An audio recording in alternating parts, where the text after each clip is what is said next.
Live streaming is on. Ladies and gentlemen, my name is Gerry Fialka. It's an honor and a pleasure to be here with Clinton Ignatoff, who's manning the buttons, and thank God someone knows which button to push. And Marshall Souls, it is December 11th, 2020, McLuhanMashup, where we probe cliche McLuhanisms and flip them into who knows what. Archetypes, needling somnambulism. So it might be we're just dreaming awake. So Clinton, you can just hit the end meeting button and we can all go to bed now. Oh, just kidding. Okay, so first trick question. Is that 2 turtles or 1, Clinton? 2 turtles. Marshall. 1 turtle with some photo fixations going on. Ah, that's the last page in Marshall's book, War and Peace of the Global Village. One more trick question. Marshall, is that 2 Mobius strips or 1? 1. Clinton. Yeah, 1. Oh, half of 1. For years, I've been telling all my people, we're doing a tetrad. It's 2 Mobius strips. And finally, someone told me, no, it's 1 connecting 2. So it's really good to connect with both of you. First question, Marshall. Is consciousness innate or invented? Now, when I ask this question, it's sort of more like is consciousness more innate or more invented? Because I know it depends. But before you go into your spiel, tell me your answer, kind of. Am I up? Yep. Well, first of all, I would say unequivocally it's both. I think it's innate, it's hardwired. There's tons of evidence about that. You're not going to become unconscious by a choice of mind, for example. And consciousness is certainly culturally shaped. So it's both. And I think a lot of people's thinking has to find a balance between what they received and what they can do with it. Dude, you're too McLuhan, man. You don't have a point of view. You're too suspended judgment. You're too good for us, Marshall. I want you to have a point of view here so we have something to talk about. No, that was beautiful. Okay, no, that was beautiful. Okay, Clinton, is consciousness more innate or more invented? I'll err to the side of more invented. More invented. Go ahead. Yeah, just to stay in line with the very possibility of the existence of the somnambulist, has to imply, not saying they're not conscious, but they're conscious in a world which is right. If we want to even talk about that topic at all, or if we're going to give McLuhan credence for the right to talk about that topic, then it's culture and art that raises consciousness. That was good. We don't want to give McLuhan any credence here. We're trying to bust his ass. Okay, so Marshall, you took off your glasses. That was perfect. You must have ESP. If you had to lose your sight or your hearing, which one would you lose?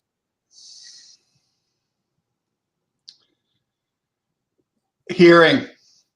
But I want to tell a story first. Please. What we're all about, anecdotes and stories. Thank you, Marshall. You know how to do this. Okay, I'm walking across the street in New York City, Upper West Side, with Babatunde Olatunji. I've been playing music with Olatunji for a number of years, and we sponsored him to come to Vancouver, and I visited him in Manhattan at his home a number of times, and he was losing his eyesight. And we were about to walk across the street, and at that point, he needed a bit of guidance. And he said, if I had to choose between losing my hearing or losing my eyesight, it would be losing my hearing. Here's a world-class musician who would give up his hearing before his eyesight as he's losing it. And I think it made him feel extremely vulnerable and very difficult to navigate in the world. So that's been my inspiration actually. My eyesight is degrading slowly, and I'm a photographer. I love the natural world. It would be a huge loss. I also love music, and I'm a musician, and I think I could get by without my hearing better than without my vision. Yeah, really well put, Marshall. You're so articulate. It's always a pleasure to talk to you, and that's really an amazing story because Olatunji was a true hero to me. And when you told me you knew him, I was so impressed and that you worked with him. So, Clinton, if you had to lose your sight or hearing, which one would you choose? I defer to the better judgment in the room here. So I suppose my hearing. That's good. That's what we're all about today, supposing. We're just supposed to suppose. Go ahead. Clinton, did you want to elaborate? Go ahead. Oh, heck, I don't even want to think about it. I'm too young. Okay, that's fine. That's fine. Let's move on. So it's implying that what a neuroscientist told me at one of our meetings once, that sight is more impactful, that we want to believe that all five senses are equal in forming us, shaping our behavior, and extending our inventions. So when we extend our skin with our clothing, we're constantly extending ourselves with our invention. I love the Marshall being a photographer. The shutter in a camera is extending our eyelid. And it's endless how cute and metaphorical we can be in McLuhanisms in telling people what we extend, what humanness is extended. My one friend said, I said, what human sensorium? He goes, that's not even a word, sensorium. I said, okay, so we get this whole thing because the purpose of this McLuhanMashup is to sort of enlighten people in lay people's terms to what highbrow intellectual McLuhanism, McLuhanites, and McLuhan days, D-A-Z-E, McLuhanites and McLuhan days can do to us. So here it is, Marshall, you're up. Or no, let's start with Clinton this time. Clinton, Good idea. Why do we invent? What's so great that humans are, inventing in the person? I ask these questions, is this innate or invented? And of course it's both. Everything's innate and invented, but maybe eating is innate. But hey, there's breatharians. Is that bullshit or what? They eat air. They survive on breathing. Come on, we want to believe that eating is innate, pretty much. But why? The question is, Clinton, why do humans feel so obliged to invent, or why do we invent? Sheer egotism. Absolute narcissistic self-importance. I love that word, sheer. So egotism implies that Freud was right. We'll do a tangent question. Clinton, was Freud right? Yes. Yes. Unequivocally. Every Mark- dark corner. Marshall? Every dark corner. Yes, and Freud. Yeah. Well, Yeah. I asked this big shot Hollywood director at a big Q&A once, was Freud right? And he goes, that's beyond my pay grade. Then he got to it. Okay, so you're up, Marshall. Why do humans invent? Well, my first instinct on that question would be to say for survival. Yeah. And then I would have to add that once the survival part is taken care of, then opportunism. And that opens doorways to greater capacity. I just saw this amazing film called My Octopus Teacher, about this guy who lives in South Africa, and he starts this free diving, and following the life of this octopus over a period of a year. And there's an amazing image there where the octopus is trying to evade the sharks, the striped sharks, and uses all the cups on all the tentacles to cover herself actually, with shells. So it looks like this sort of amazing construction of shells, like a piece of coral or something, and you can't see the octopus inside. And then all of a sudden, the octopus drops everything and swims away to escape the shark. And the guy got some great photography of it. Oh, it's an amazing movie. But then he chops off, the shark definitely chops off one of the octopus's arms. Yeah.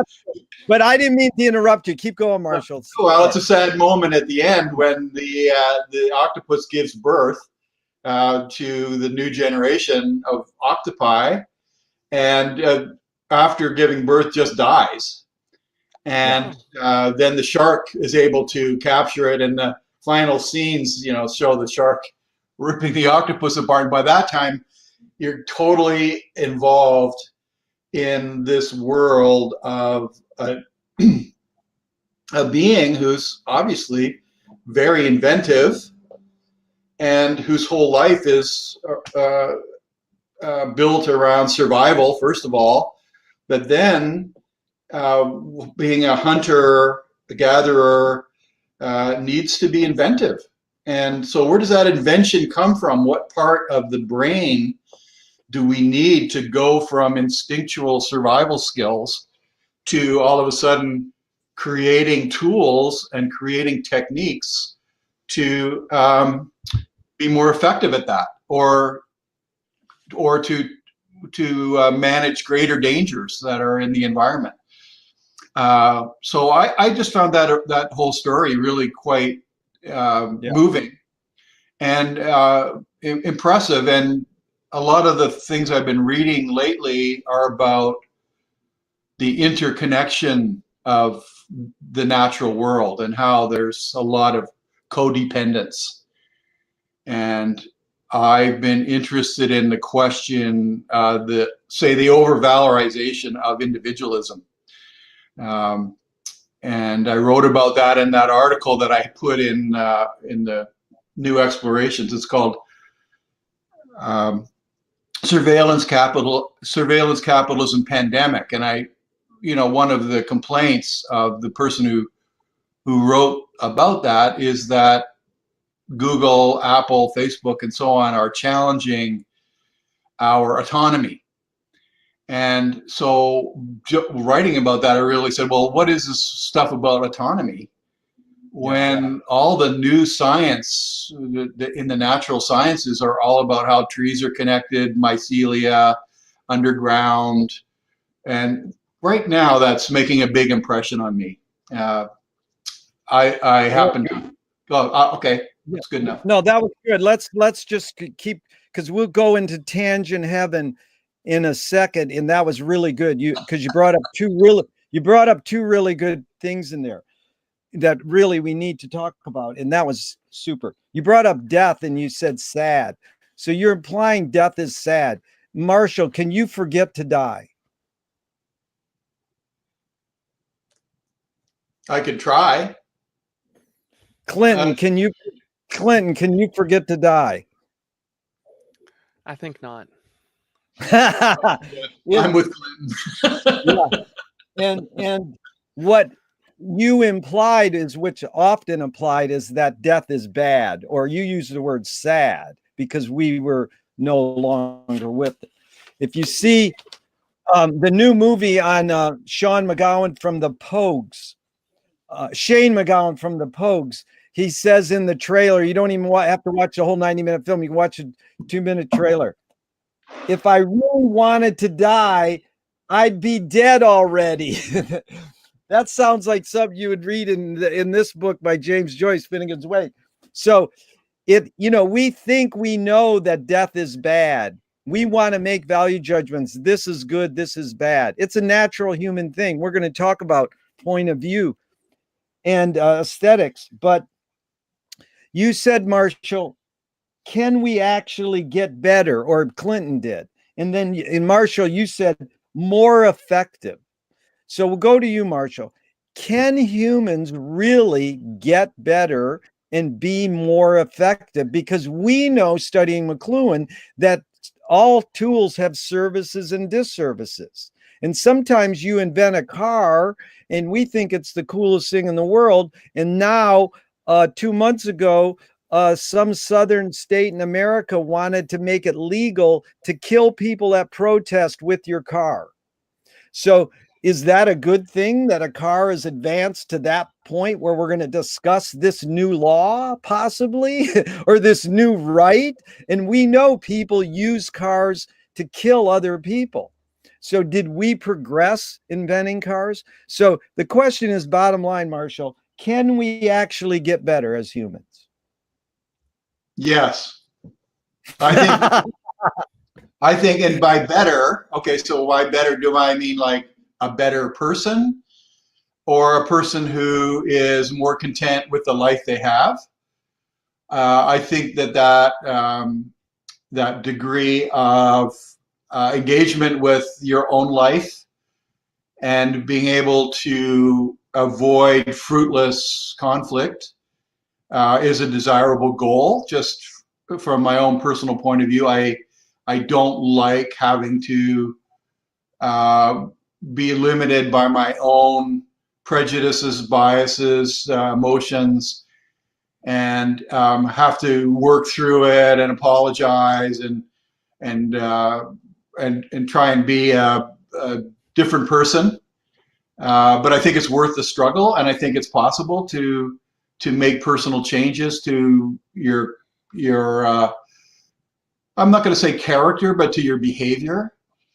And I wish that a lot of people were more able to change, and and that they would stop being on the same destructive path or disruptive path or annoying path.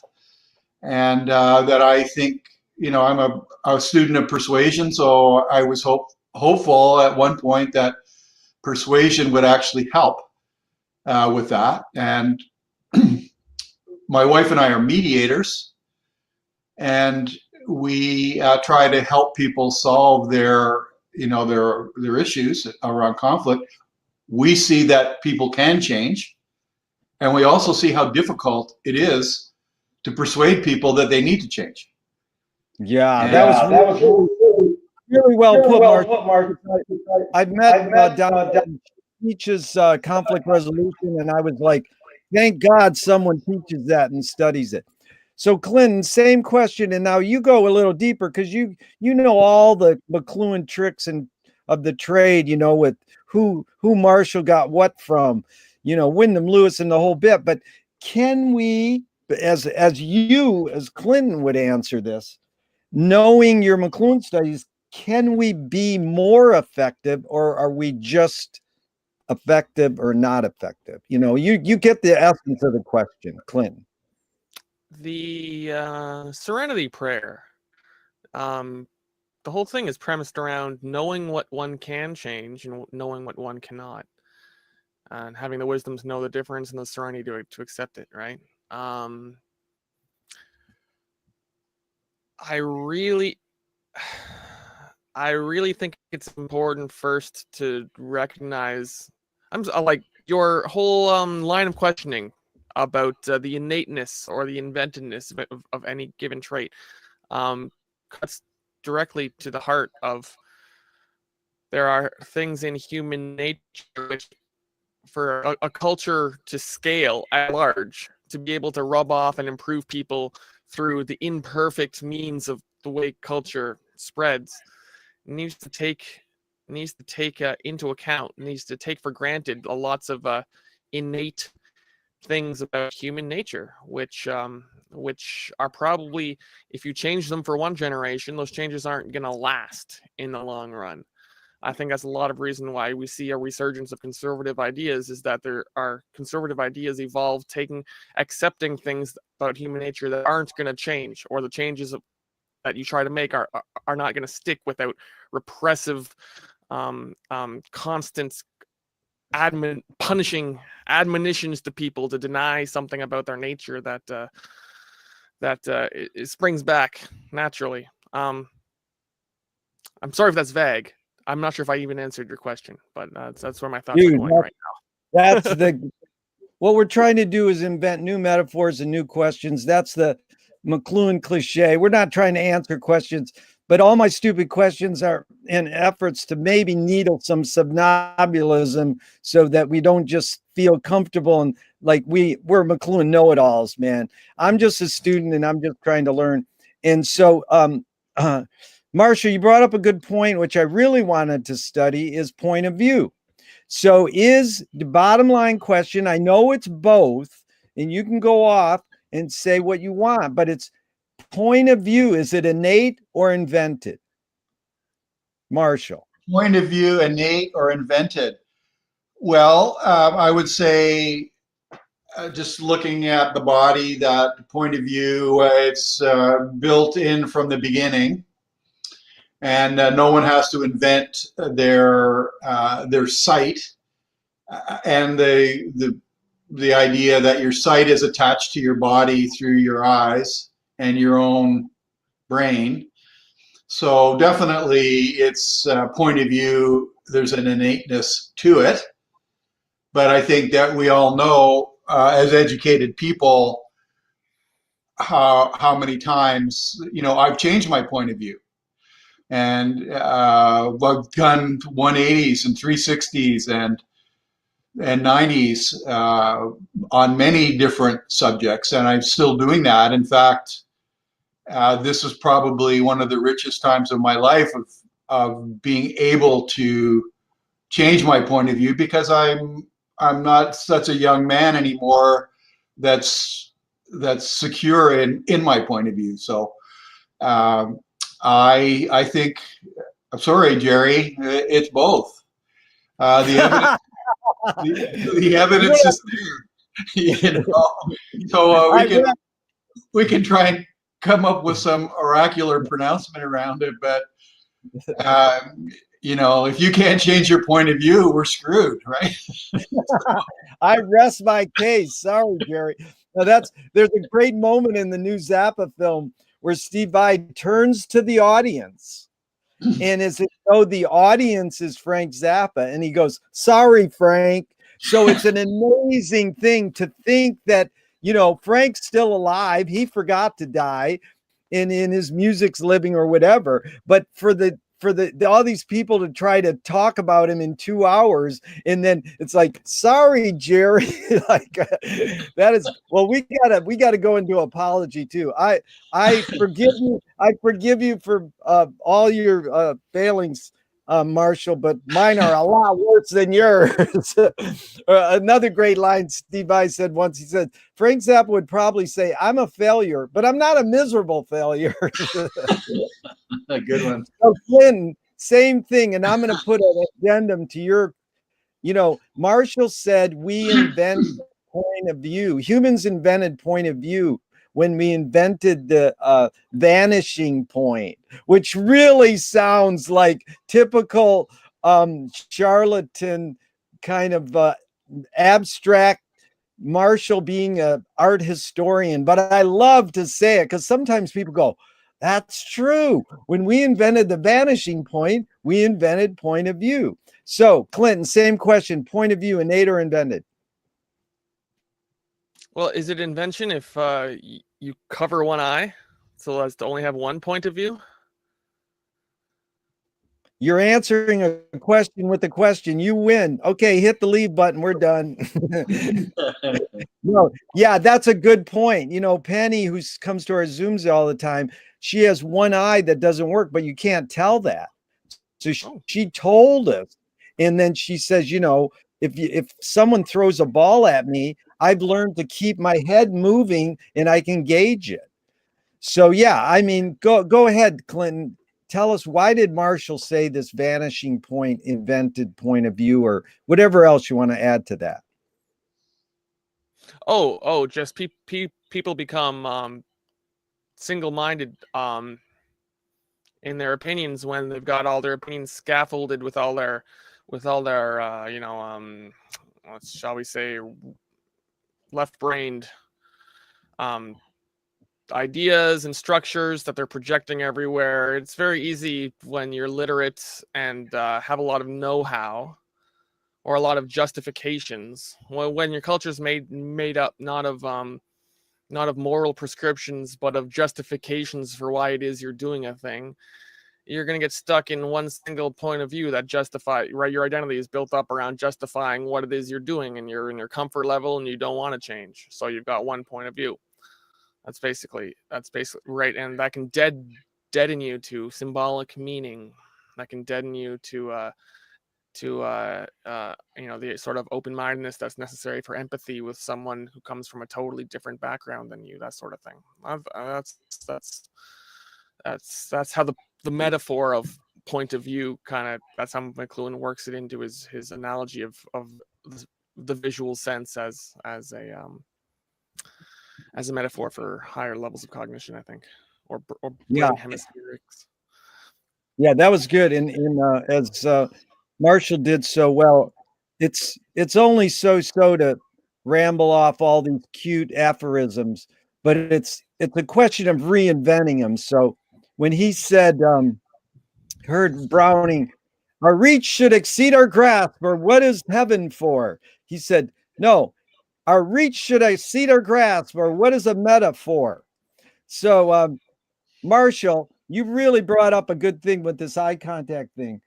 I'm going to go on the next one. And if you want to walk backwards, flip it into your extreme, and what does it flip into, Marshall? What's this deal with Marshall saying that McLuhan's saying that we got point of view from vanishing point? And really the question is eye contact invented or innate? That's for you, Marshall. Oh, well, I just want to comment on the vanishing point thing and ask both of you, what's the difference between point of view and perspective? Because the invention of the vanishing point is, in art history, is credited with creating perspective. So the illusion of depth in an image. So that's perspective. Now, I understand point of view being a little bit different. So if perspective is the way of organizing visual space, it does position the viewer. But point of view kind of has this idea of mobility built into it. So let's say I'm looking at Mont Saint-Victoire and I'm Cézanne, and I'm painting the north side of the mountain, and I'm going to use perspective to organize that in the picture plane. But I can change my point of view, and I can walk around to the south side of the mountain and look back on it from another place, and I will see something different. So I would like to make a distinction between the two. Yeah. And I think that the idea of perspective is about organization of the visual plane, and we transfer that to the way we organize our thinking and our feeling. What's your perspective on that? But point of view to me just includes this idea of more of mobility.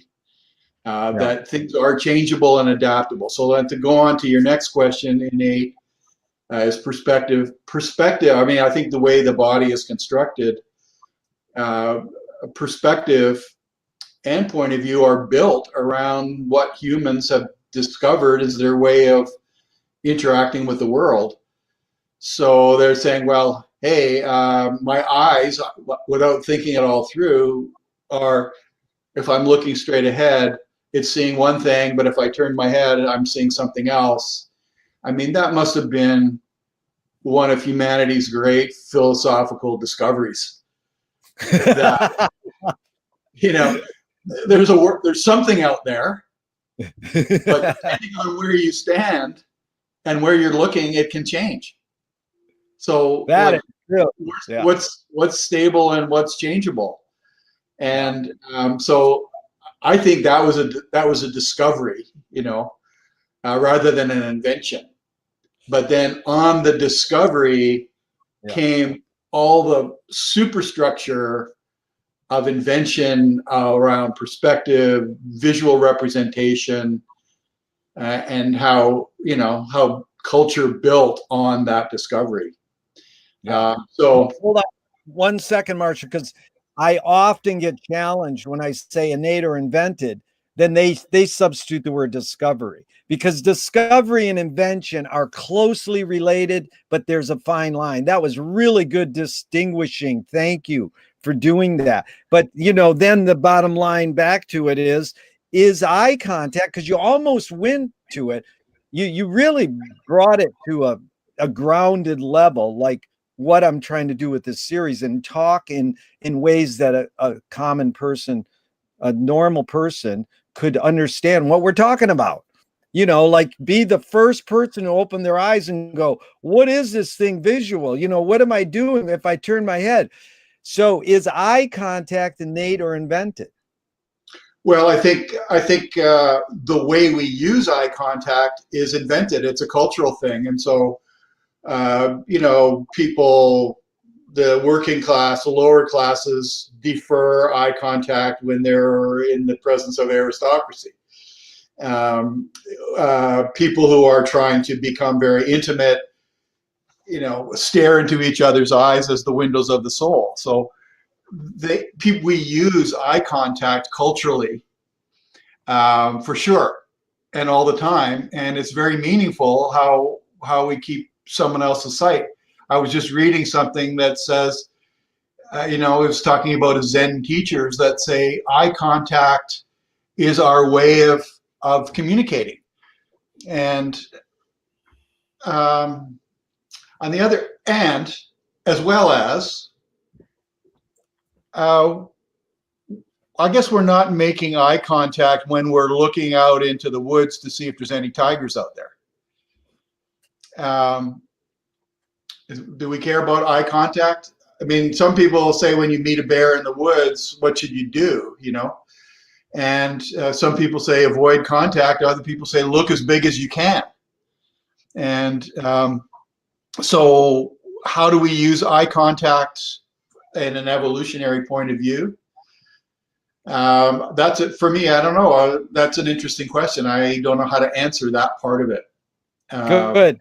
That was perfect. Hold there, because just before we ask Clinton, two things. One friend says that the best thing you can do with a homeless person or a houseless person is look them in the eyes. And I always said that is an amazing thing. And also another friend says we got eye contact from mother's milk, because we realize, if I look up there and see that my mother, I'm going to get some milk. So he believes that eye contact was invented, and again, it's sort of in quotes. You flushed it out well. Okay, Clinton, is eye contact innate or invented? It's so natural that it's so natural that I want to say innate. It's so very natural. But yeah, of course, it would have to be invented. To expand on this whole idea of perspective and point of view and the vanishing point. Marshall, I think you're right there when you say that you said it was perspective that sort of puts the viewer in the. It's like a property of the art that makes the viewer adopt a certain view on the right. It's a technique that has the viewer adopt a certain point of view in the painting. This sort of organization of visual space. It's funny though, because the way Marshall McLuhan uses the word vanishing point, it's literally as an analogy for Lewis Carroll's rabbit hole, or perhaps the sunset into which the cowboy rides into at the end of the film, where you're not going to see what happens on the other side of the horizon, right? Yeah.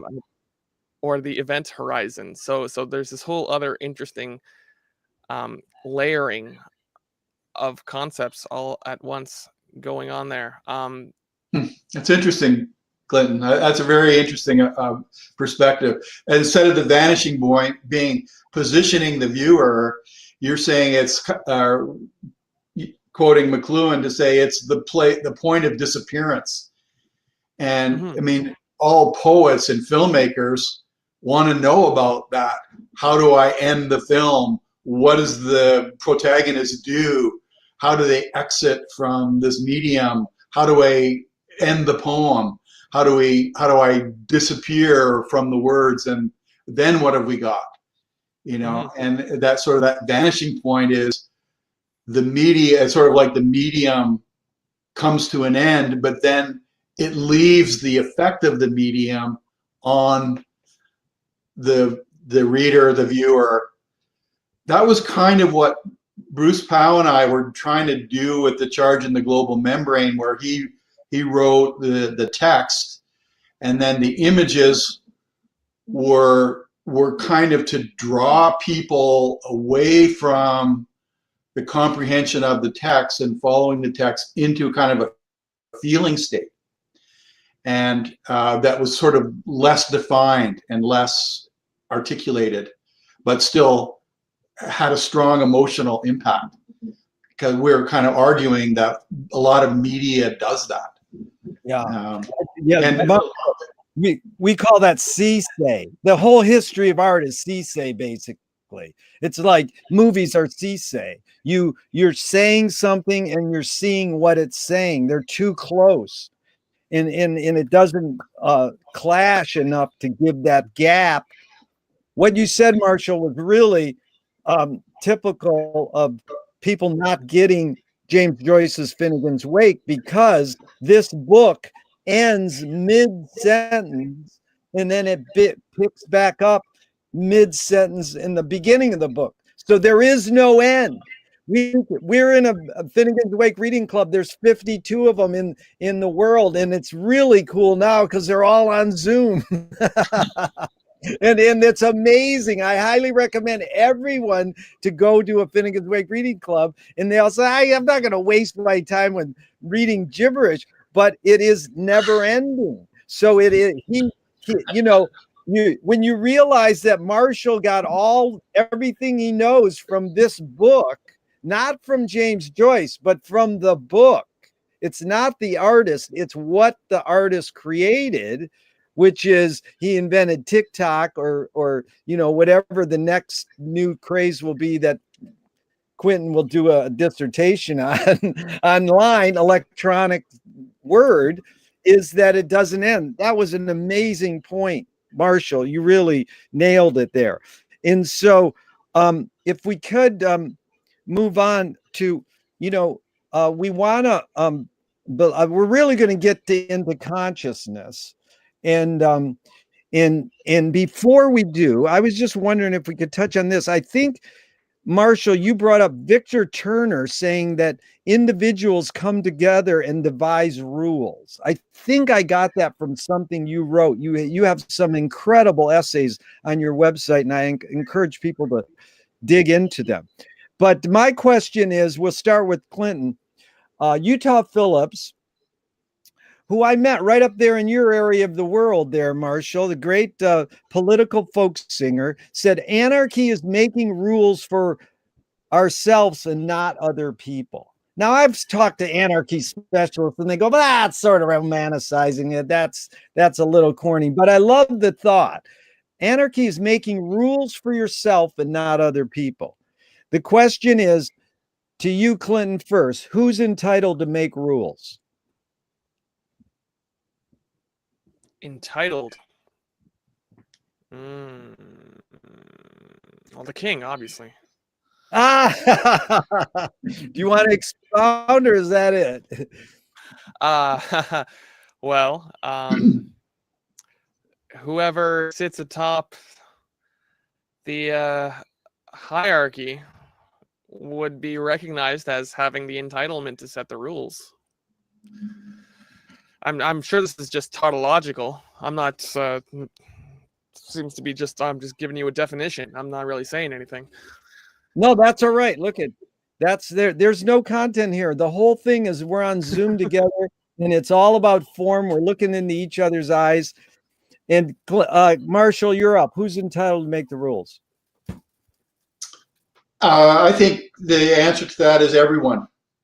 Everyone is entitled to make up rules for their own behavior. And the thing that you're reading from Victor Turner, that was my theory of improvisation. And I think I coined the phrase protocols of improvisation because it's sort of counterintuitive. But even when you're doing improvised behavior, the research shows that people put rules in place to keep the improvisational practice safe. So let's say you're yourself in the forest, and you're entitled to make rules of, I get up at dawn every day and I go to bed at midnight every day, and I do such and such a thing as part of my routines. I get to decide that, and there's no one going to mess with that. That's a whole different kind of entitlement than I think that Clinton's talking about. I think he's more referring to who has the right to make decisions and to make up their own rules, and where do they get that? Again, coming back to that article I wrote on surveillance capitalism, Shoshana Zuboff says, who knows, who decides, who decides, who decides. And so I think Clinton is responding to the last of those things. Who decides, who decides. And you've got this incredible fiasco in your country now about who won the election. And who's deciding who's going to decide? That's the question. And she nailed it. And the precursor to that, though, is like, who knows? Yeah. So you often, it's a kind of a chain of command between the people who know stuff are the people who are going to tell other people what to do.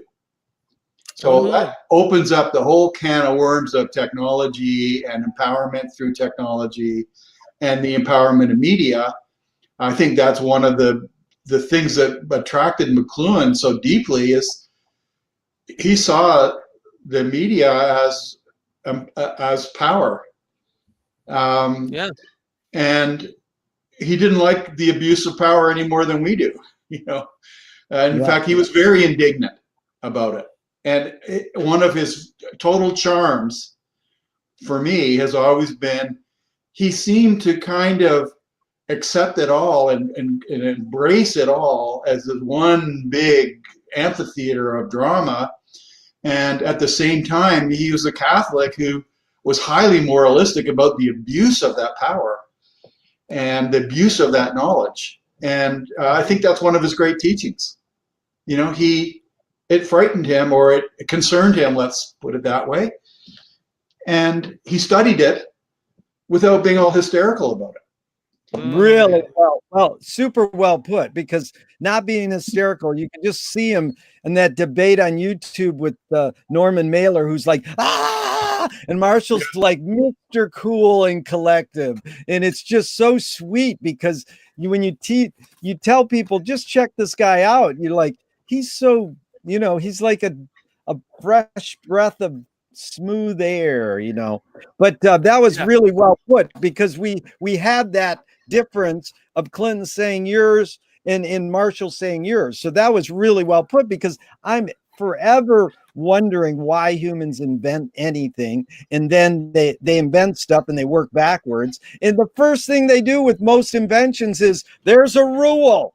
Don't say this word in front of your teacher, Johnny. You know, all we do is invent things and then make rules about them. Don't do this with this invention. Don't do that. And, you know, the brilliant tetrad philosophy is, what do you do if you take the invention, press it to an extreme? What could it flip into?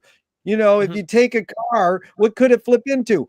A home. My friends live in their cars. They don't need to vacuum clean. That's better. So Yeah. you're both optimists. You're going to add something, Clinton? Yeah. There was so much in what Marshall said there. First, I'd like to point out when it came to structuring or giving rules for an improvisation, that really gets to the idea in which the way in which constraints are absolutely necessary for creativity. You can't have creativity unless it's what you end up creating comes out of what it is you're allowed to do within the domain in which you're working.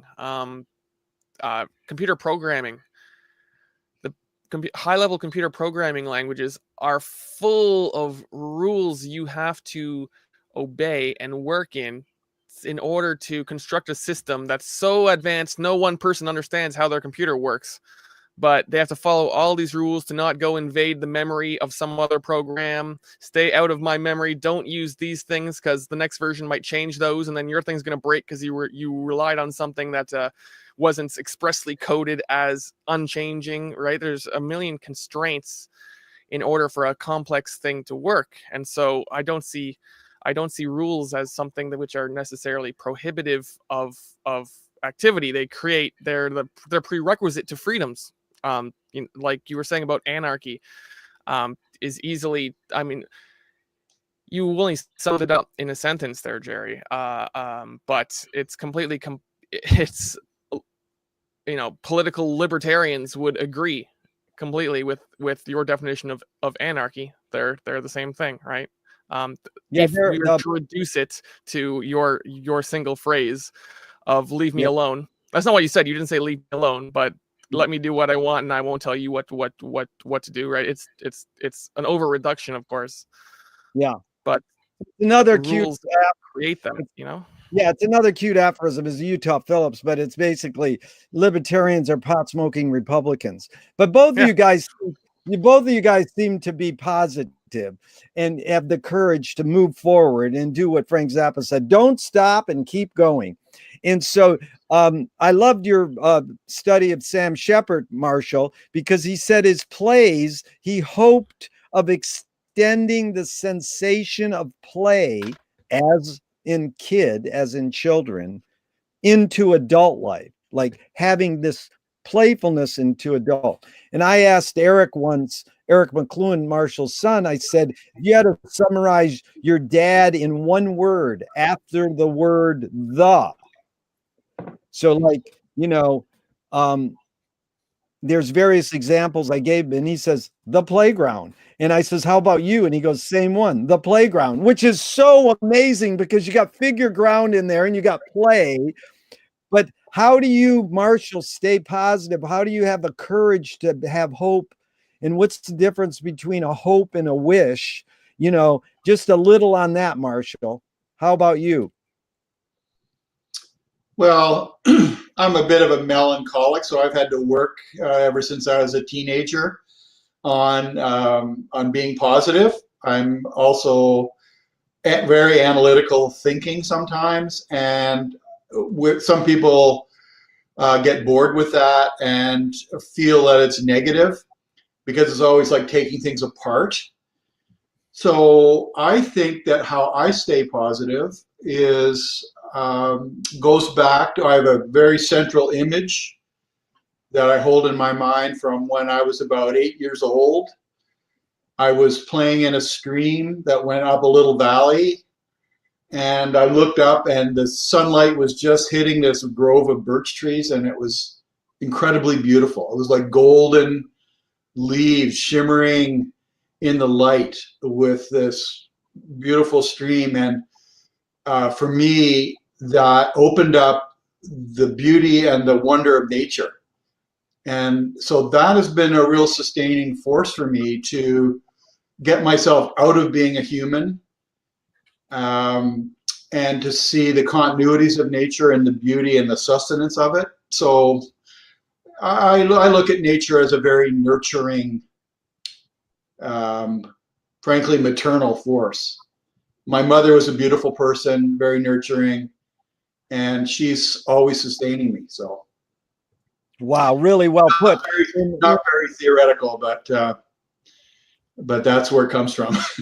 Right. But Marshall, we got to do the whole 90-minute interview with you someday. That was beautiful and well put. And it really brings up the intro to Clinton, who is younger than us. And I always say we revert to this McLuhan line. Well, there's the new nature. You know, we think of nature as trees and streams, and the new nature is kids come out of their mother's womb and they're on their cell phone already, you know, as they come out. And this is, you know, Clinton has been raised in a new nature. But Clinton, you do seem in swirling in this whirlpool of information overload in the internet, being the ultimate netizen you are. What's the difference between hope and wish in staying playful? How do you find positivity in your pursuits, Clinton? I really cursed myself with an idea. I'm sure I didn't think of it, but I received it. The idea that optimism had to grow out of pessimism, that staring at the worst of things gave you the fertilizer with which thereafter you had nowhere to go but up.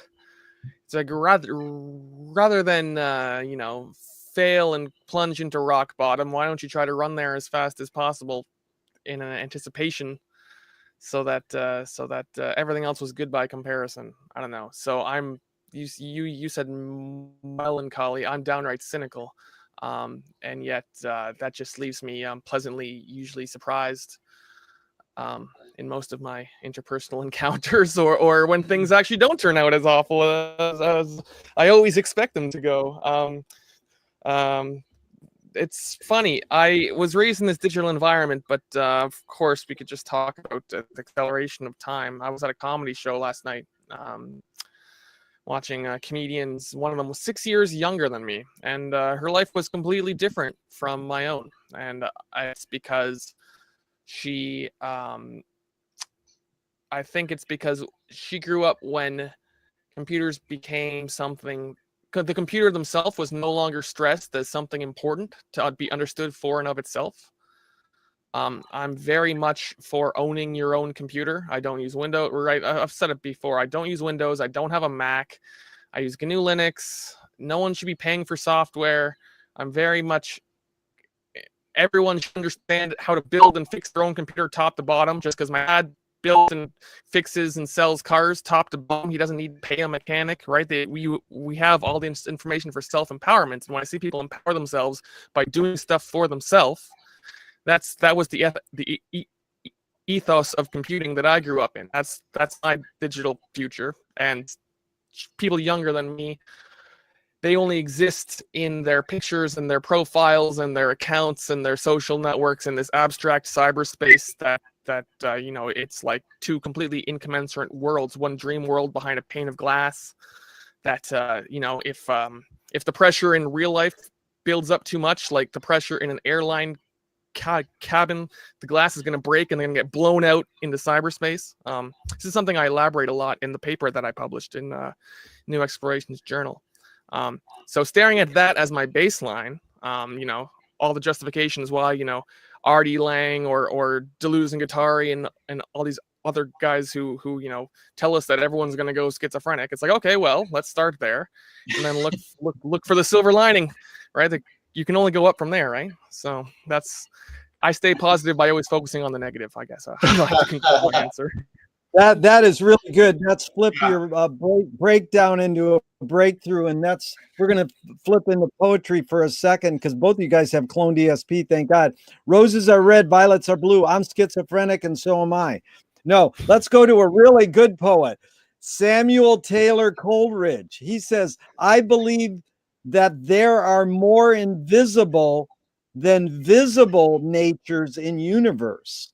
So in the universe, there's more invisible than visible natures, which is a great, poetic thought poetry is outing your inner dialogue because we have the old nature, new nature. Now, Marshall, we'll start with you. We're going to talk about the word environments in a second, but why is it that environment in the world of Marshall McLuhan's studies appear to be what he wants us to look at, not the object itself, like not the car or the computer. He wants us to look at what are the environments it creates, and then why are they invisible? I mean, it's evident. Everyone knows what's going on better than other. I hate this elitism. Oh, people are stupid or whatever. Everybody sees what's going on. I don't have a good question there, but what is this thing about invisible and visible? It seems as though I always say, if you had to summarize your life in 5 words, somebody says on a radio show, you go, uncover the invisible hidden effects of inventions. Like, this is a goal of McLuhan's. Talk about this visibility. We started with eyes. What is this thing with environments being invisible, Marshall? I have a couple of thoughts on that one. One is it invisible because we don't have the senses to apprehend them? We can't see certain kind of spectra of light, but we can see others. So there are things out there, obviously, that are invisible to us because we don't have the sensory apparatus. We can't hear the sounds. We can't feel with enough delicacy, and those kinds of things. So that's a sensory issue, limitation issue. The other thing is they're invisible to us because we haven't looked for them. We can apprehend them. We have the sensory apparatus to do that, but either we don't recognize them for what they are, we can't discern, pick them out of the rest, and I think that where McLuhan, I just want to make a little quick diversion, that I think that his melancholy was masked in a way by his satire. I think he was upset by what he was seeing in many cases, and he responded to it as a real aficionado of satire and parody and humor. And that was his cloak in some ways, and I love that about him. So coming back to McLuhan, I think he thought of us being surrounded by these apparatuses that were shaping our perceptions and extending them and adapting them, and what happens to the effect of those environments on our psyche. They actually move from external to us to internal to us. Are they equally visible to us when they go internal? Our response to what's occurring around us, to what we're seeing? Is your frustration at the news on television, is it visible? If you externalize it, it is. So you got another problem about how am I going to express my frustration, and how does it come out? Does it come out as poetry, or does it come out as a rant? Does it come out as weeping? Does it come out as violence or whatever? And how does it manifest? So there's a kind of a animal going through the woods, disappearing behind the trees and then appearing briefly, disappearing again, moving in and out of visibility and our ability to apprehend it. I think that's what he was. I think that he was more interested in the emotional response to media than most people give him credit for. Really well put. And Clinton, you want to add anything on invisibility? Oh, absolutely. Absolutely. It's kind of making me think back to our earlier question about points of view. Points of view imply a point in Cartesian space, whereas we are embodied. So we exist physically, and we exist in relation to physical space, which means we're much more than just a point, but we are reduced to a point in the contemporary environment. And it's, I think what's invisible about our environment is how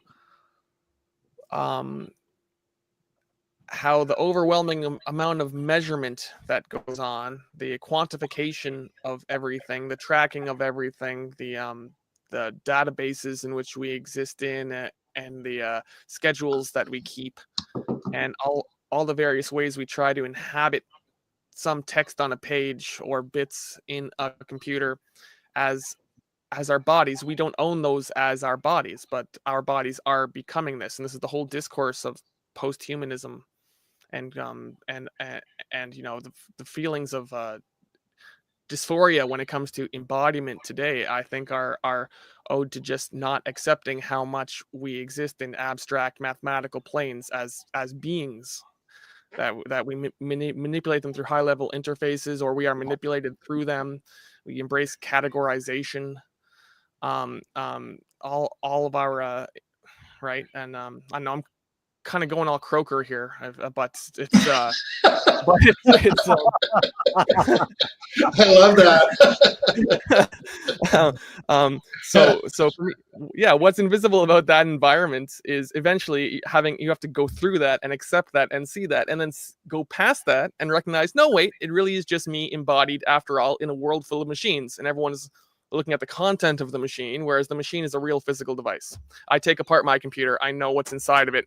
It's not this weird mystery black box of infinite potential and infinite content, right? It is all just solid material reality after all, when you look at the media, right? But you have to go through that understanding, through that more abstract sort of headspace to get there and to reintegrate again. You have to go through the vanishing point. Garbage in, garbage out. Okay, so I'm going to revert back to Frank Zappa 50 years ago on TV in the UK said, a lot of what we do is designed to annoy people. He's meaning his music group. A lot of what we do, the Mothers, is designed to annoy people to the point where they might just for a second question enough of their environment to do something about it. As long as they don't feel their environment, they don't worry about it, they're not going to do anything to change it.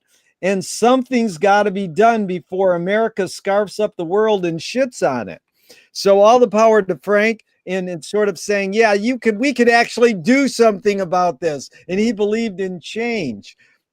And just to revert back to Marshall, he said, why not, the artists are the public to observe. They're trying to say the public to observe. Why don't the public observe consciously the drama which is intended to operate upon it unconsciously? That we can do this. These guys really think you can change things and we can do something about it. Marshall said the artist is the person who invents the means to bridge biological inheritance and the environment created by technological inventions. So he's sort of saying we can blend the innate and the invented and do something about it. Good luck. I think it's very positive to think that. And it's sort of like I always use the metaphor, we're in the Wizard of Us, and Marshall is like Toto, and we are all the atomic dogs, and we just pull the curtain back to reveal what's going on. We don't tell people what to do. You can't do anything, but we hope we can. We can do Zooms and talk about this. Okay, so here's the ultimate question, gentlemen, and this was asked by Marshall himself. How about, so he was not saying, this is what I think. He's saying, how about technologies as the collective unconscious and art as the collective unconsciousness? So it's a little breakdown that I love to do as an exercise. We can define what we think technologies are as opposed to what art is. And then we can define what conscious is as opposed to consciousness, instead of even putting the "un" in front of them. So Marshall, we'll start with you. And just before we do, I'll just tell you what the dictionaries say, that conscious. So the basic question is, what's the difference between conscious and consciousness? But just to give it a little background, conscious is an adjective that comes from 1600s, meaning knowing, aware. It's really with science, conscious, with science, perceiving within oneself. Consciousness is a noun, came from 1630. About 30 years later, they said, let's add an NESS to that word. And it means eternal knowledge, state of being. Wikipedia says it's the awareness of the internal and the external.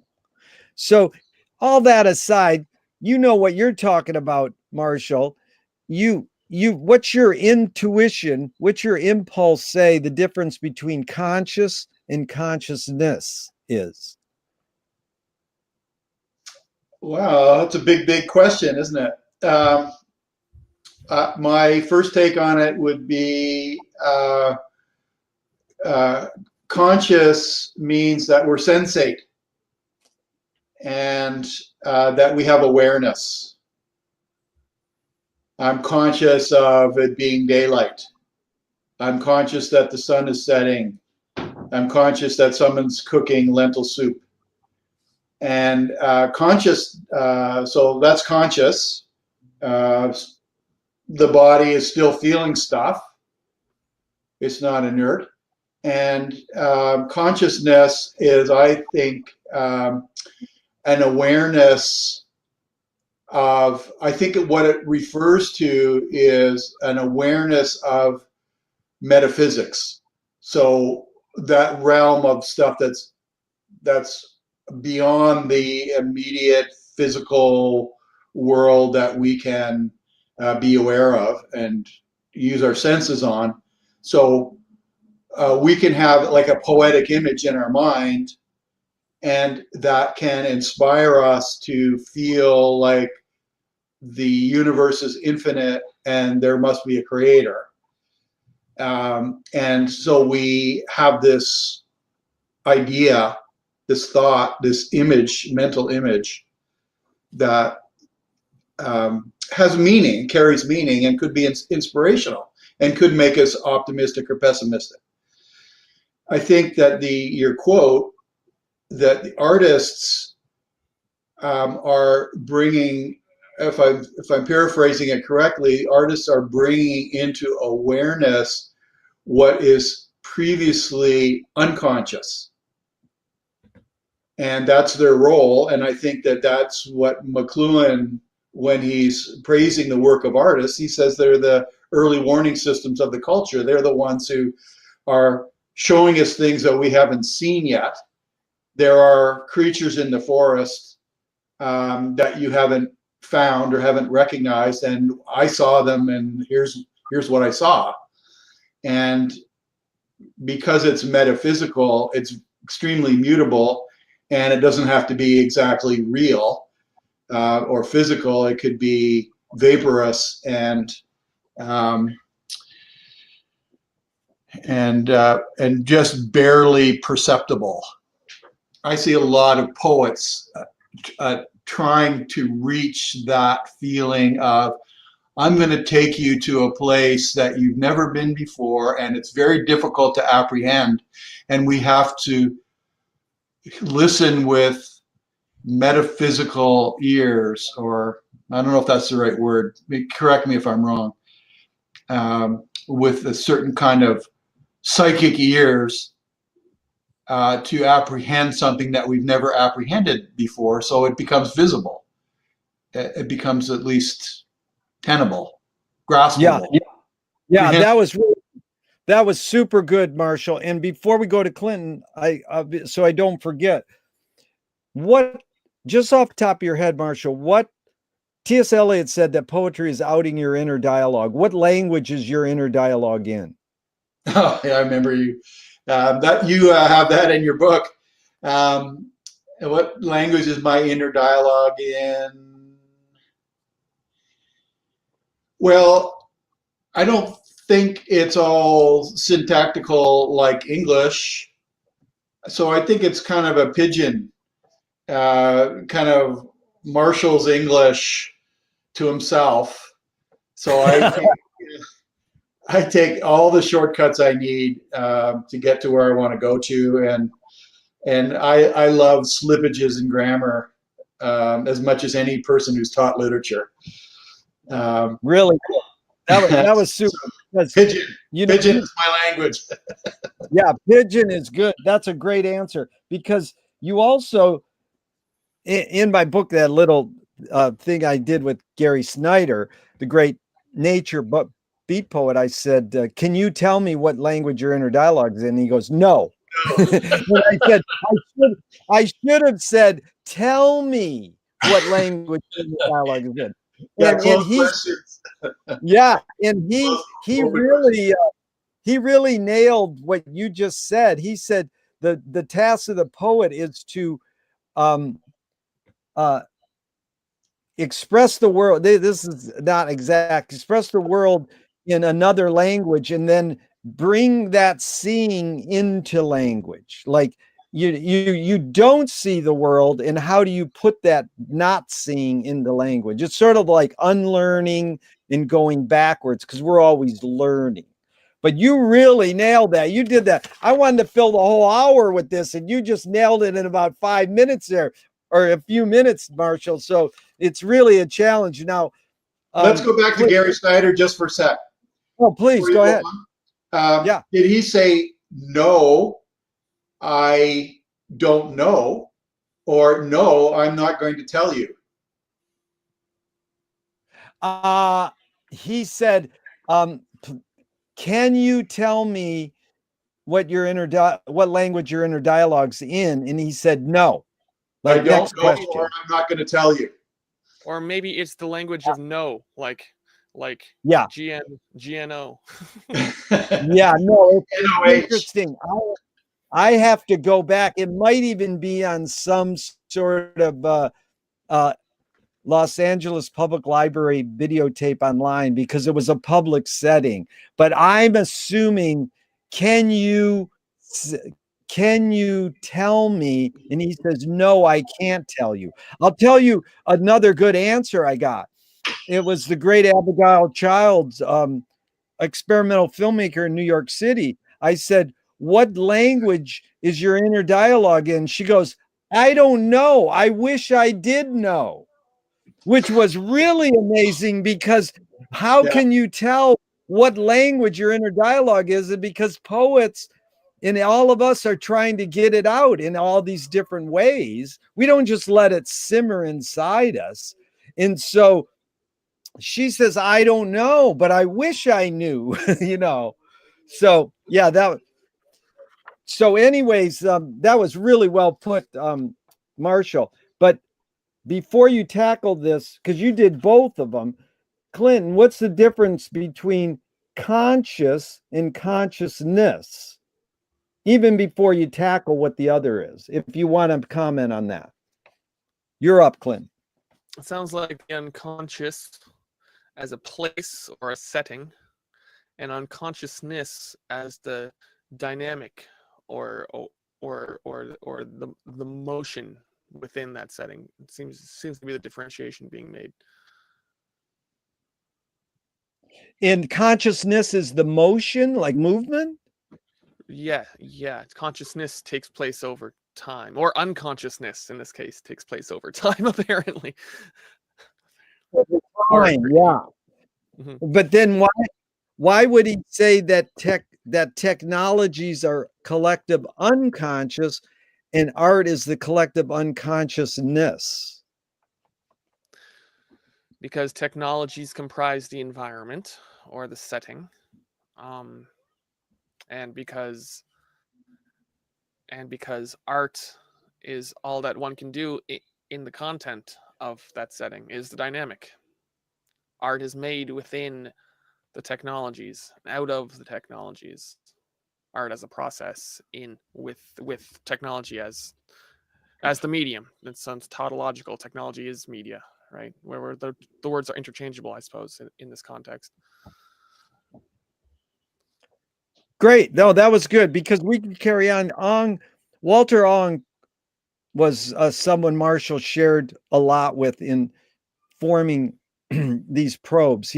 Ong said technologies are not mere exterior ads, but also interior transformations of consciousness.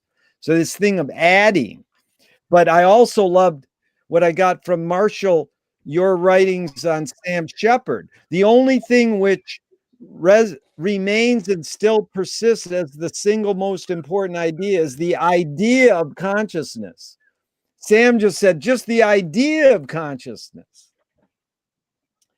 So, I'm still wondering how we communicate this thing of environments, because when I do tetrads with people, 4 times a week on various subjects, and I'm trying to tell them, don't do it on the idea, the object, the car, but the environment it creates. It's hard for people to get that idea. It's a big picture view we're looking for, because they like T.S. Eliot said, when I talk to you, I got to use words, and people think that words mean something.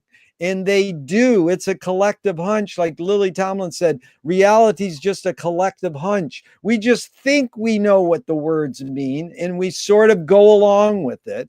But, my favorite flip of that is so many words in etymology says of unknown origin. Like I say, well, everything's of unknown origin. Every word was just made up. But some words we think really stick. We were doing a nasty this week. So nasty is like, ooh, dirty. But, if a guy makes a really cool lick in music, you go, oh, that was nasty, meaning it was good. So it's the exact opposite of the word. Or like young people nowadays go, that was sick. And I go, you mean sick good or sick bad? And of course it's double meanings. But this word environment, I just want to, before we leave it, is the etymology on the word comes from the state of being environed, an aggregate of conditions encircled or surrounded or encompassed. So there you got nature, because nature's circles, it's not straight lines. Then it comes from to turn or veer, V-E-E-V-E-R,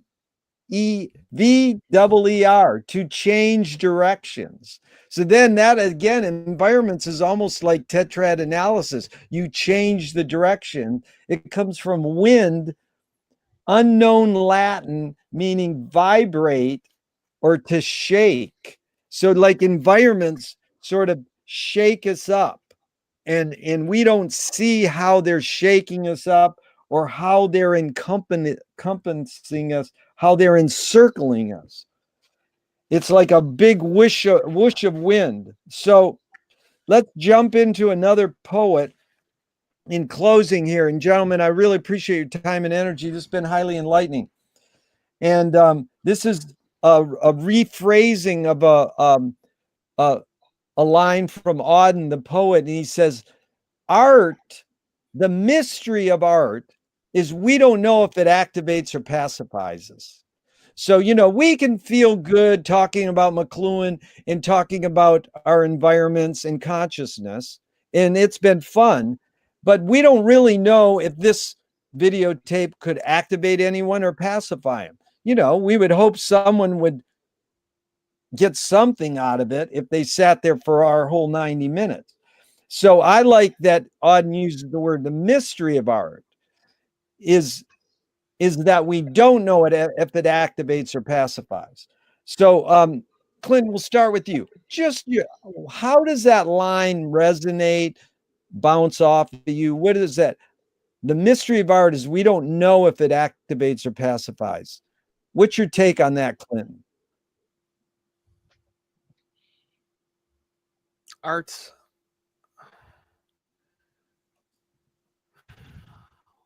Well, I suppose it comes down. It's very instrumental. I can't help but interpret it as instrumental. Where does art leave you? How does art? In what condition are you left having encountered the art? If art changes you, and it brings you a little closer to in touch with that which we call the real, then you certainly haven't been pacified. Well, maybe it's put you at peace with the real, in which case you have been pacified.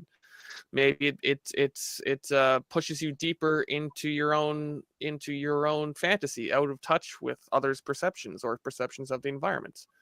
That can be active, or that. All right, so we got two dimensions here, I guess. I'm getting at. There's activating or the pacifying, and then there's the art as revealing or cloaking and further mystifying things.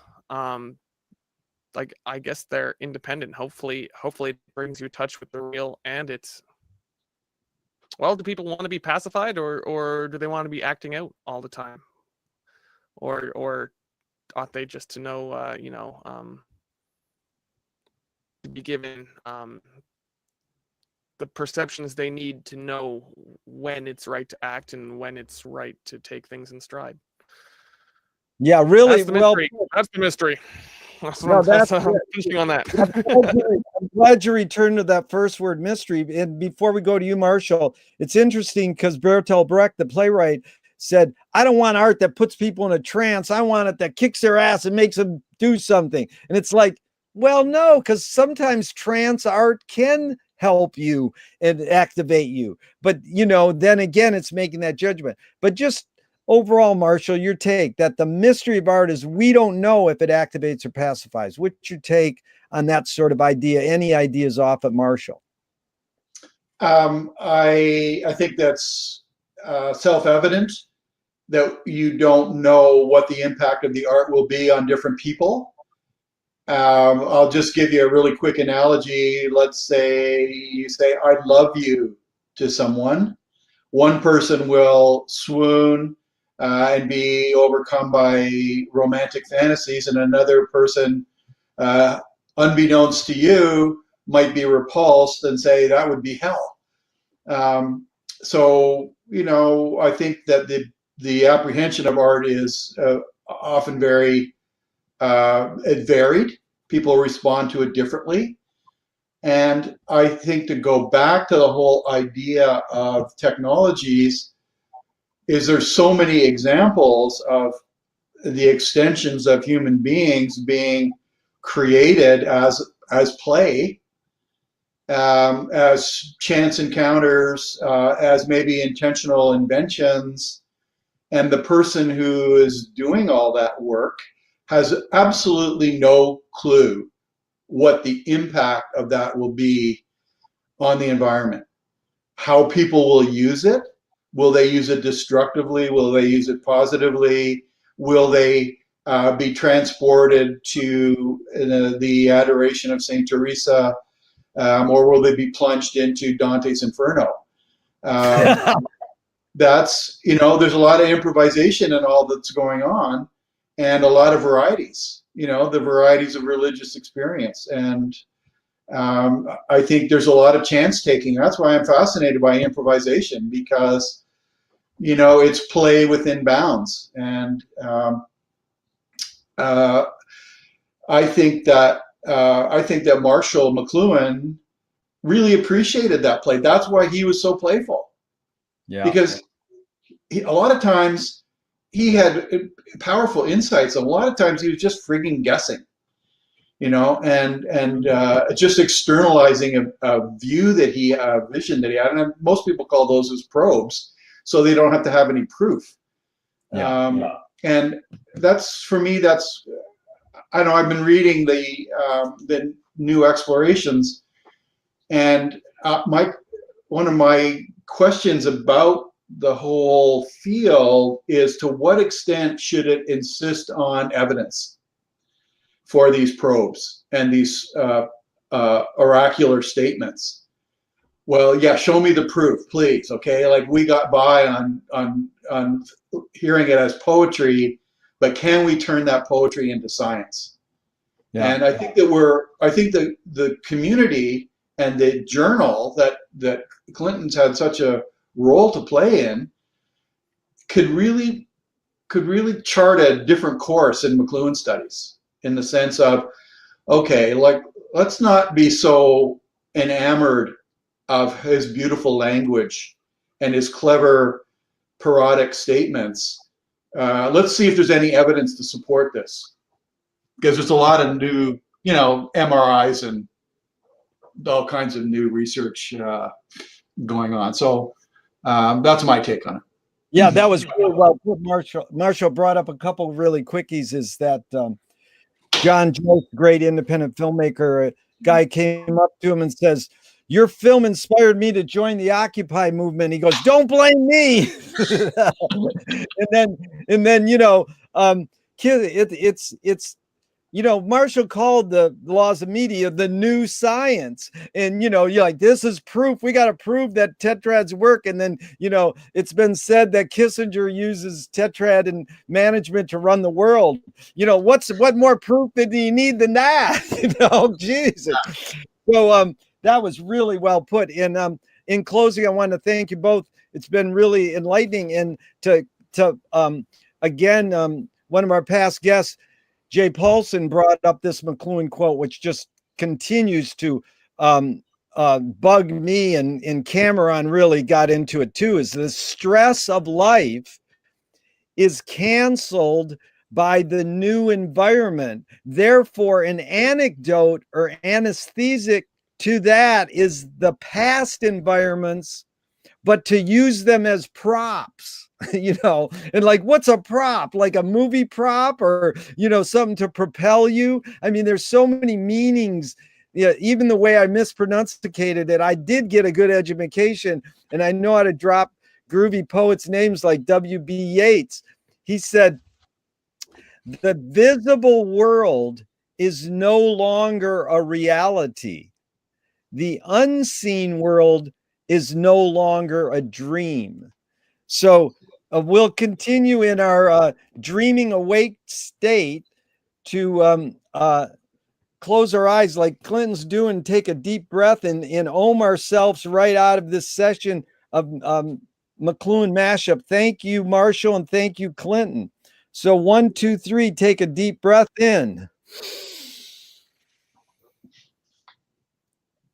And then don't ever release it until the guy who has the button that says leave hits leave and the session's over with. Thank you, gentlemen.